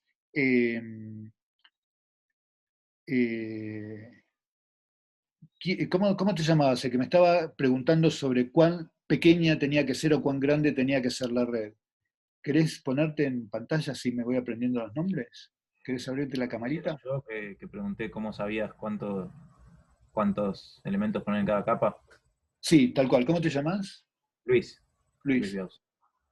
Entonces, vos fijate que en esa pregunta, al menos hay una parte del sistema en donde vos necesitas entender sobre la dinámica para, digamos, poner un número sensato. No tiene sentido que pongas 25 acá. Si el problema está generado por un espacio de fase de dimensión 3, vos sabés que acá con 3 te tiene que andar. Entonces, hay en todo el problema de la búsqueda del número de unidades en inteligencia artificial y en redes neuronales, un poco una búsqueda un poco desprolija o descorrelacionada de la sensatez dinámica de los problemas que se estudian. Si uno está estudiando la dinámica de un problema de baja dimensionalidad, eso da una idea de cuál es la dimensionalidad de la red que tiene que operar. Entonces, acá no tiene sentido meter 25 unidades, 15 o 50, por más que parezca un número chiquito para ser manejado por una máquina. Si vos estás tratando de describir en este autoencoder una dinámica de un sistema que es tridimensional, vos sabés que esto con 3 dimensiones te va a alcanzar. Entonces, para ir redondeando, lo que les contaba antes es que esto es típicamente como va a lucir un problema de ajuste de una red neuronal. Yo tengo un conjunto de épocas, en cada época lo que hago es fijar un conjunto de conectividades en la red, y en cada época miro la diferencia entre lo que estoy esperando y lo que estoy obteniendo, y guiado por backpropagation, que es la cuenta que hicimos hace un rato, volvemos a intentar. Y lo que vamos viendo es que el error, en efecto, va haciéndose cada vez más chiquitito, cada vez más chiquitito, cada vez más chiquitito. Y lo que van a ver con Gonza en las prácticas es que típicamente uno lo que va a buscar es que esto de algún modo sature a errores pequeñitos. En este caso particular, estos números que están acá, 1, -1, -2, 0, son números que para muchos de ustedes no tiene mucho sentido, tiene que ver con cómo se están organizando estas órbitas periódicas, para ustedes que sea un cuantificador de cuán bien están andando las cosas. Y el hecho de que elegimos verde respecto de rojo es que en algún momento esto empieza a dar los resultados correctos, o sea que estas órbitas empiezan a organizarse del mismo modo. Pero este diagrama de medir la diferencia entre lo esperado y lo obtenido para las distintas épocas es un clásico del tema de redes. Entonces, la anécdota que yo quería compartir con ustedes es que el éxito de la compresión se debe a la posibilidad de generar un embedding de los datos. Es una representación multivaluada en donde cada punto tiene un único futuro. Yo tengo una pregunta acerca de eso. Dime. Entonces, ellos, lo que yo he notado basado en mi experiencia, y por favor corrígeme si me equivoco, ellos dicen que no se utiliza backpropagation en, como que no creas el código en específico cuando estás creando redes neuronales, convolution neural networks, pero cuando no lo ponen en el código como tal. Entonces me encuentro un poco confundida en dónde está esto siendo aplicado si se habla tanto en términos teóricos. Por ejemplo, ¿esto está siendo parte de un paquete de Keras o está siendo parte de alguna situación matemática o las funciones que describen ellos? Porque si lo haces directamente con hard coding en NumPy, tú lo puedes describir matemáticamente e incluyes el batch gradient descent. Pero yo sigo viendo que se sigue hablando de backpropagation, pero cuando ves el código de una neural network, ellos he notado mucho que siguen comunicando no incluyas backpropagation. Entonces sigo confundida en cómo aplicar esa parte o no sé si me explico bien. Puede ser que te explique, pero yo no te entiendo. O sea, por ahora estamos describiendo el aspecto teórico de qué es lo que ocurre cuando tienes un autoencoder y quieres comprimir información y cómo se vincula con el espacio de fases. No estamos hablando de la implementación algorítmica todavía, y eso lo vas a ver en las prácticas que son después de las teóricas.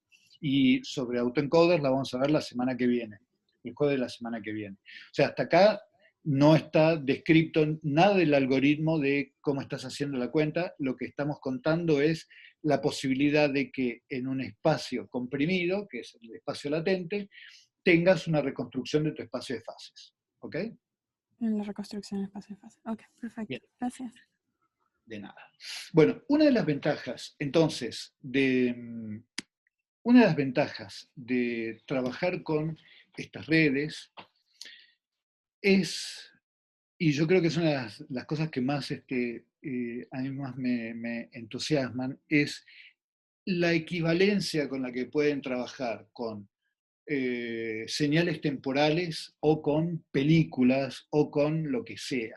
Es decir, en una red neuronal, uno lo que mete es aquí un conjunto de features, ¿okay?, que pueden ser los valores, por ejemplo, de una señal temporal, un fragmento temporal, los valores escalares, el voltaje en función del tiempo, pero uno podría meter acá los píxeles de una película, y en vez de una señal temporal escalar, tener una señal temporal de frames, y lo único que va a cambiar es que cada una de estas unidades que están acá, en vez de estar conectadas con un valor, que es un valor escalar, de la señal, el valor de la señal en un punto, estarán conectadas con un conjunto de valores que son los píxeles de una imagen, ¿no? Es decir, yo cuando hago este proceso de meter una red neuronal, vamos a ver acá dibujar, cuando hago el proceso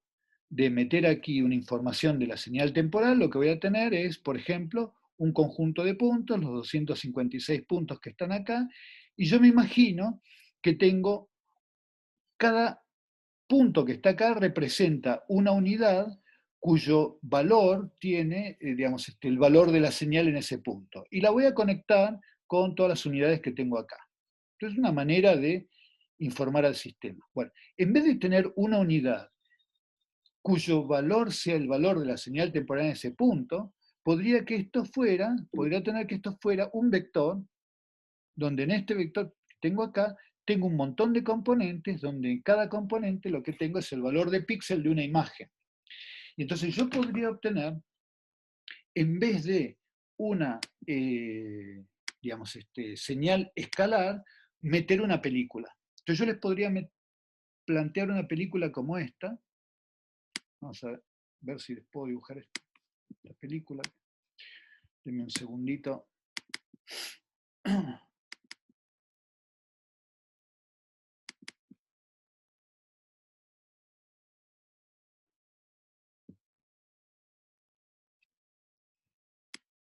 Déjeme compartir ahora esta otra cosa.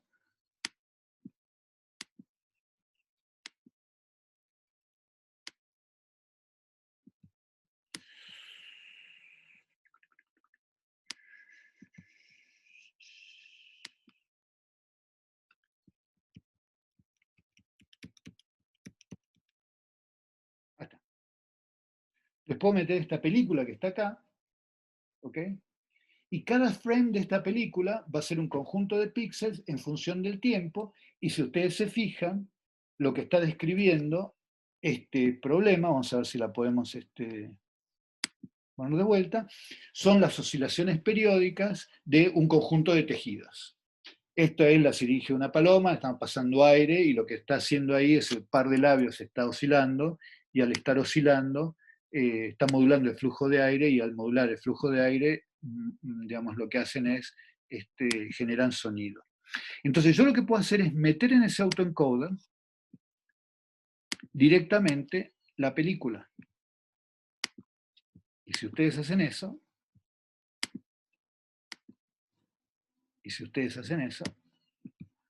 y meten la película, en el autoencoder lo que obtienen es este circulito, que es, en el espacio de fases, el recorrido típico de una oscilación periódica. Así como ustedes vieron en el oscilador armónico, el XY, que haciendo un circulito en el espacio de fases describe una oscilación, estos frames puestos en autoencoder, en la dimensionalidad en la que está comprimiendo la información, lo que despliegan es un circulito en el espacio de fases. Entonces, esta es una manera de reconstruir un espacio de fases con un autoencoder. Muy bien.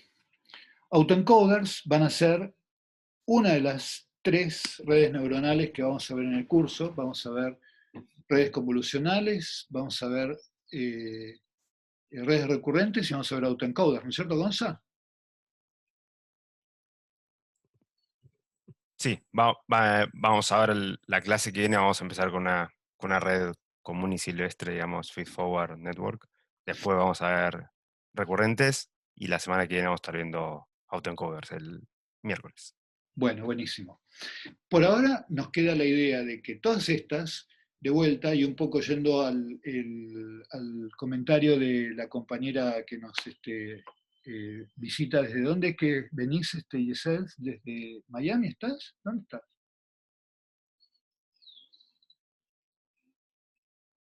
Florida. Ahí está. Desde Florida. Acá hay toda sí, espero que sea la ciudad, porque... Buenísimo. Digamos, hay una miríada de métodos numéricos como para realmente hacer entrenamiento de redes y demás.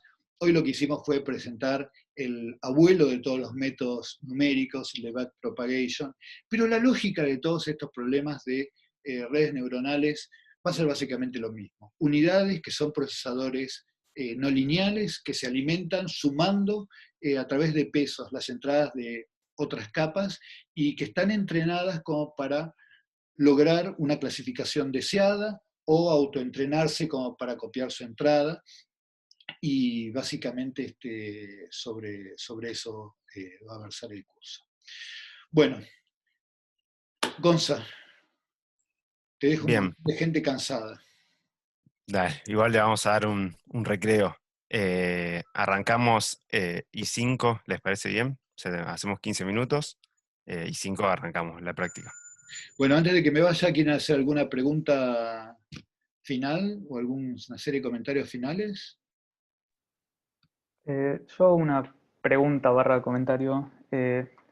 La pregunta te había hecho al principio de la dimensionalidad cuando hacías el autoencoder para el embedding, era porque ahí estabas mezclando, el input era justamente la serie temporal, y el espacio latente, yo le estaba pensando como que estabas encontrando las variables de estado, pero no, eran como los delays de una sola variable. Ahora, pero la topología es equivalente, Germán. Eso te quería preguntar, porque en el segundo caso lo que le estás dando son muchas variables. En el caso del video del AVE que querés reducir la dimensionalidad, y esto lo había hablado una vez con Gonzalo, mi pregunta era ¿dónde estaba la información dinámica ahí en el segundo caso? Si cada vez, en cada iteración le pasás solo un frame o para un paso temporal solo, entonces ¿cómo es que aprende la dinámica? Porque siempre está viendo de a un tiempo congelado. Lo que pasa es que vos no estás armando segmentos disjuntos, consecutivos, sino que vos vas a ir armando tus segmentos temporalmente corridos en el tiempo, y coincide un montón de los puntos, ¿no es cierto? Entonces lo que vas obteniendo son puntos que están muy cerquita en el espacio de las fases, porque los segmentos con los que vas entrenando también son segmentos muy cercanos. ¿Te das cuenta? Porque cada segmento involucra el pedacito siguiente, y lo que vas a tener que esos puntos entonces quedan muy cerquita en tu espacio latente. Ok. Yo lo que pensaba era que como le estás dando un montón de datos para entrenar y estás como optimizando con todo el conjunto de datos, estarías buscando como una representación que cumpla para todos los datos, entonces quizás ahí estaba la información temporal. Puede ser que eso ocurra, pero en principio, digamos, si vos vas corriendo a tu señal temporal y la vas incrementalmente corriendo, lo que vas a tener es que todos tus puntos van a ser muy cercanos en cualquier representación que hagas. Respecto a un comentario que hiciste al principio de tu pregunta, vos lo que obtenés con esta representación en el espacio latente es algo que tiene la topología del sistema original, que es la topología de los sistemas con delay, pero no son necesariamente los sistemas con delay. Es decir, el procesamiento no lineal no te va a dar exactamente las coordenadas retrasadas, ¿eh? Te va a dar un conjunto de coordenadas que tiene la misma topología que la del sistema original y la de las coordenadas retrasadas. Es decir, Lo único que tenés es un conjunto de puntos en donde cada punto tiene un único futuro. Ok, buenísimo. Ahora, no tiene necesariamente una relación, o sea, no es que el espacio ese del medio, como que el latente, no son las que obtenés haciendo trackings embedding, ¿no? No necesariamente, no necesariamente. Nosotros ahí con Gonza, Gonza había estado viendo una manera de escribir una red recurrente con ciertas características en donde vos diseñabas que la red te recomponía exactamente las coordenadas retrasadas, ¿no es cierto, Gonza? Después por ahí les podés contar, pero en principio, salvo que vos diseñes a tu conectividad como para que lo haga, lo que te va a hacer es encontrar una representación que no necesariamente es la de time delay. Lo que pasa es que lo que tiene interesante es que el teorema de Takens te garantiza que ese conjunto, esa descomposición, tiene la misma topología que el sistema original, y por lo tanto, lo que evidentemente está pasando es que cualquier sistema que evita autointersecciones está haciendo esa descripción de la dinámica.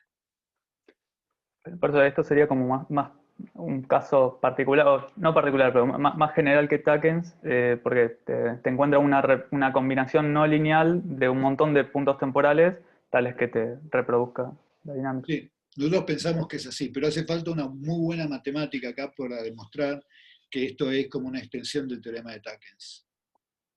Porque por ahora lo único que vimos es que si uno elige tipo cherry picking los parámetros, puede reconstruir Takens, digamos, o sea, que uno podría elegir los valores de los parámetros y Takens surge como un caso particular. Yeah. Exactamente. Una cosa, sí. La representación es continua, porque los parámetros son, porque las funciones son continuas. O sea, ya eso me genera hasta sorpresa. ¿Podés repetir, Lucía? Que me sorprende que la representación sea continua, o sea, señales cercanas dan representaciones cercanas. Mirá, ahí hay un montón de cosas que me parece a mí que hay que demostrar. O sea, uno de los problemas grandes que vos te encontrás con el campo de redes es que hay un montón de experimentación masiva sobre cosas y hay muy poco demostrado, ¿viste?